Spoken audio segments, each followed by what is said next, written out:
পাকিস্তানের বিপক্ষে প্রথম টেস্টে শক্তিশালী একাদশ ঘোষণা করেছে বাংলাদেশ।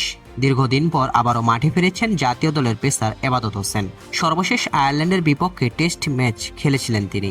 এছাড়াও প্রথমবারের মতো দলের ডাক পেলেও অভিষেক হয়নি তানজিদ তামিম ও অমিত হাসানের। সাদা পোশাকে জাতীয় দলের হয়ে খেলার অপেক্ষাটা যেন আরও দীর্ঘ হলো তাদের জন্য। অভিষেকের জন্য তাদের তাকিয়ে থাকতে হবে সফরকারী দলের সাথে দ্বিতীয় টেস্ট ম্যাচের দিকে। 3 পেসার ও 2 জন স্পিনার নিয়ে সাজানো হয়েছে এবার বাংলাদেশের একাদশ। এছাড়া তাইজুল ইসলাম ও মেহেদী মিরাজকে যোগ্য সঙ্গ দিতে বল হাতে প্রস্তুত মমিনুল ইসলাম। আসন্ন টেস্ট সিরিজকে সামনে রেখে অনুশীলনে দীর্ঘ সময় বল হাতে অনুশীলন করেছেন তিনি।